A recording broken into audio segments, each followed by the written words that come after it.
అనకాపల్లి జిల్లా నర్సీపట్నం జగన్మోహన్ రెడ్డి నర్సీపట్నం పర్యటనను అడ్డుకుంటాం. డాక్టర్ సుధాకర్ కుటుంబానికి క్షమాపణ చెప్పాలి. దళిత సంఘాలు తీవ్ర హెచ్చరిక. మాజీ ముఖ్యమంత్రి వైఎస్ జగన్మోహన్ రెడ్డి ఈ నెల 9న చేపట్టనున్న నర్సీపట్నం పర్యటనను అడ్డుకుంటామని పలు దళిత సంఘాలు తీవ్రంగా హెచ్చరించాయి. అందరికీ నమస్కారం అండి. నా పేరు యాదగిరి దాసు, దళిత సేవా పరిరక్షణ జిల్లా అధ్యక్షుడండి. మరి రేపు 9వ తారీఖుని ఒక దళిత ద్రోహి నర్సీపట్నం వస్తున్నాడని చెప్పి సోషల్ మీడియాలో చూడడం చూసాం.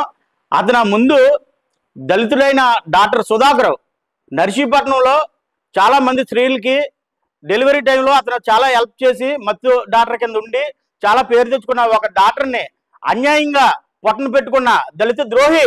నీకే చెప్తున్నా, జగన్ రెడ్డి, నువ్వు ఎలా నర్సీపట్నం వస్తావు? ఒక దళితుడైన డాక్టర్ సుధాకర్ని చంపేసి ఇప్పుడు ఏదో డాక్టర్ చదివే కాలేజీలకి వచ్చి ఏదో అక్కడ ఏదో జరుగుతుందని చెప్పేసి క్రియేట్ చేయడానికి నువ్వు నర్సీపట్నం వస్తున్నావు. ముందు డాక్టర్ సుధాకర్ సమాధి ఘాటుకి వెళ్ళి మీరు అలాగే పెట్ల గణేష్ వెళ్ళి అతని పాదాలకి సారీ చెప్పి క్షమాపణ చెప్పి అప్పుడు ఏదన్నా చేయాలని నేను దళిత సంఘాల తరపున నేను కోరుకుంటున్నాను. అలాగే కాదు, దళిత మాన ప్రాణాలకి కూడా రక్షణ లేకుండా గత వైసీపీ గవర్నమెంట్లో ఎంతమంది దళితుల ప్రాణాలు తీసుకున్నారు మీరు. అలాగే దళితుడైన సుబ్రహ్మణ్యాన్ని కూడా డోర్ డెలివరీ చేసిన అతన్ని కూడా దళితుడైన అప్పుడు వెళ్ళలేకపోయారే మీరు? మరి దళితుడే కదా, వెళ్ళి పరామర్శించలేకపోయాడే? అంటే మీ ఎమ్మెల్సీ ఉన్నాడు, మీ ఎమ్మెల్సీ చంపాడు అంటే దళితులు చంపేసినా మీరు వాళ్ళ వెనకాల భుజాలు వేసుకొని వెనకాల తిప్పుతారు. అంటే మా దళితులు అంటే అంత లోకుగా కనపడుతున్నారా? దళితుల ద్రోహి మీకే జగన్ చెప్తున్నాను. ఎలాగొస్తారు మీ నర్సీపట్నం? ఒక దళితులైన అమాయకుడు డాక్టర్ని ప్రాణాలు తీసుకొని చిత్రహింసాలు పెట్టి ఇక్కడ లోకలో ఉమాశంకర్ గణేష్ అతని హస్తం కూడా ఉంది. ఆ రోజు కూడా పార్టీ ఆఫీసులోకి వెళ్ళి అతని ఇబ్బంది పెట్టి అతని చేత ఒక లెటర్ రాయించుకొని మీరేం చేశారో తెలీదా? పెట్ల గణేష్ గారు, మీకు తెలీదా? ఎలా రప్పిస్తున్నారు అతన్ని? జగన్ ఎలా నర్సీపట్నం రప్పిస్తున్నారు మీరు? ఇంకా ఇక్కడ నర్సీపట్నం నియోజకవర్గంలో ఉన్న డాక్టర్లందరినీ కూడా ఓ దళిత డాక్టర్ అయితే చంపేస్తారా మీరు? మాస్క్ అడుగున అతను చేసిన పాపమా? ఖబర్దార్, మీరు మాధవ్ రేపు నర్సీపట్నం వస్తే మా నర్సీపట్నం నియోజకవర్గం ఉన్న దళితులందరూ కలిసి మిమ్మల్ని అడ్డుకునేందుకు మేము ప్రయత్నిస్తాం. నా పేరు చెట్ల చలపతిరావు అండి. నేను అనకాపల్లి జిల్లా దళిత కులాల సంక్షేమ సేవా సంఘం అధ్యక్షుడిగా ఉన్నాను. రేపు 9వ తారీఖున జగన్మోహన్ రెడ్డి నర్సీపట్నం ఇచ్చేస్తున్నట్టు మాకు తెలియవచ్చింది. నర్సీపట్నం అంటే ఆయనకు గుర్తు రావాలి, డాక్టర్ సుధాకర్ అని. ఎవరికైనా పతనం నర్సీపట్నం నుంచి స్టార్ట్ అవుతుంది. మీరు మళ్ళీ నర్సీపట్నం నుంచి పతనాన్ని కోరుకుంటున్నారు. నర్సీపట్నంలో సుధాకర్ ఒక డాక్టర్ని ఏ రకంగా చిత్రహింసలు పెట్టి చంపారు అనేది మీ మైండ్కి ఇప్పటికే మెదలాలి. నర్సీపట్నం గుబులు రావాలి. ఈ రాష్ట్ర గతంలో ఉన్నటువంటి ప్రభుత్వం ఎంత మోసం చేసింది. కేవలం మాస్క్ కలిగినందుకే మీరు ఆ డాక్టర్ని ఒక దళితుడని చాలా ఘోరంగా నర్సీపట్నం నుంచి విశాఖపట్నంలో ఈడ్చుకెళ్ళి పోలీసుల సాక్షిగా ఈడ్చుకెళ్ళి చంపించేశారు. ఇది చాలా ఘోరమైన విషయం.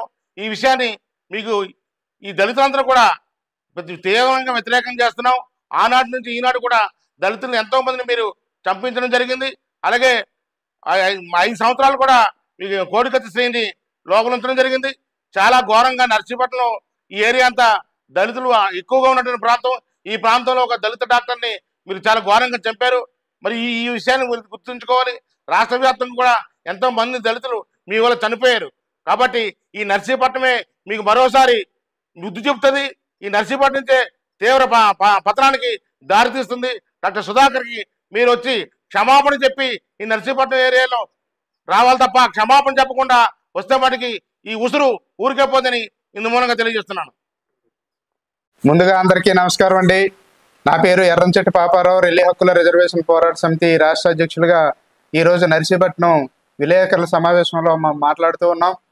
ఏదైతే నర్సీపట్నంలో ఏరియాస్ హాస్పిటల్లో పనిచేసినటువంటి డాక్టర్ సుధాకరు ఒక దళిత మేధావి, అటువంటి వ్యక్తిని ఈరోజు నర్సీపట్నంలో వైసీపీ ప్రభుత్వం ఉన్నప్పుడు కరోనా టైంలో మాస్కులు అడిగిన పాపానికి ఆయన పిచ్చివాడుగా చిత్రీకరించి అనేక ఇబ్బందులకు గురి చేసి ఆ కుటుంబాన్ని కానీ ఆ డాక్టర్ని కానీ చిత్రహింసలకు గురి చేసి చంపిన సందర్భం ఘటన ఈరోజు యావత్ రాష్ట్రమే కాదు ప్రపంచమే ఈరోజు గుర్తించుకోవాల్సిన విషయం. ఎందుకంటే ఈరోజు డాక్టర్ సుధాకర్ ఒక్కరే కాదు, ఒక అమాయకుడైనటువంటి కోడికత్తి శ్రీని కూడా ఈరోజు కూడా 5 సంవత్సరాల పాటు బెయిల్ లేకుండా చేసి ఆవుసరు కూడా పోసుకున్న పాపం ఈరోజు వైసీపీ ప్రభుత్వం తీసుకుంది.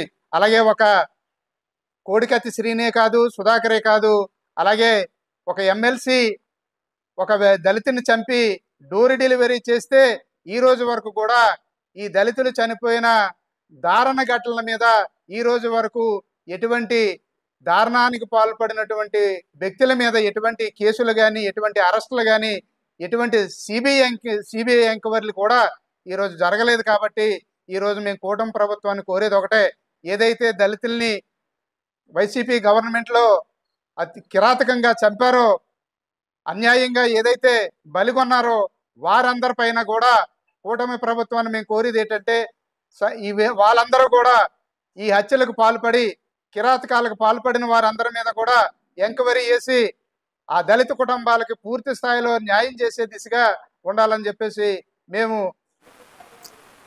అందరికీ నమస్కారం అండి. నా పేరు కొండ్రు మరిడియ్య. నేను దళిత ప్రగతి ఐక్య సంఘం ఉమ్మడి విశాఖ జిల్లా అధ్యక్షుడిగా గత 15 సంవత్సరాల నుంచి పనిచేస్తున్నాం. మరి ఈరోజు ఈ మీడియా ముందుకు రావాల్సిన అవసరం ఏంటి అని అంటే, మరి రేపు 9వ తారీఖున వైఎస్ఆర్సీపీ అధ్యక్షులు జగన్మోహన్ రెడ్డి నర్సీపట్నం వస్తున్నారని చెప్పేసి ఇన్ఫర్మేషన్ ఉంది, వాళ్ళు ప్రసారం చేసుకుంటున్నారు.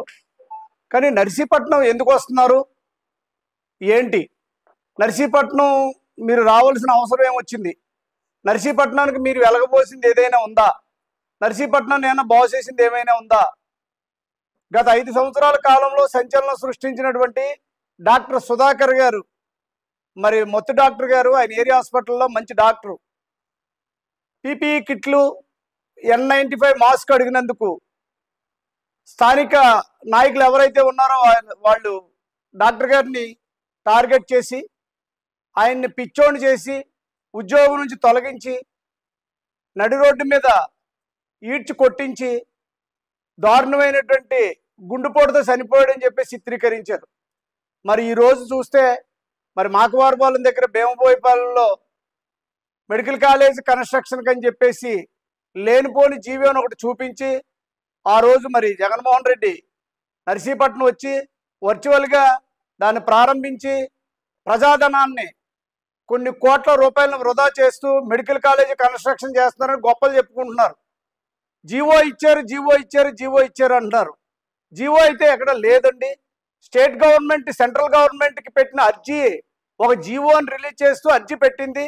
జీవో లేకుండా అర్జీ పెట్టడానికి అవ్వదు. కేంద్ర ప్రభుత్వం నుంచి ఇప్పటి వరకు ఎన్ఎంసి నేషనల్ మెడికల్ కౌన్సిల్ నుంచి ఇప్పటి వరకు ఏ విధమైనటువంటి అనుమతులు రాలేదు ఆ కాలేజీకి. మరి అలాంటి కాలేజీని ఎలా నడిపించేద్దామని మరి అక్కడ చదివినటువంటి విద్యార్థులు ఎవరైతే ఉన్నారో మెడికల్ విద్యార్థులు వాళ్ళ జీవితాలు ఎందుకు నాశనం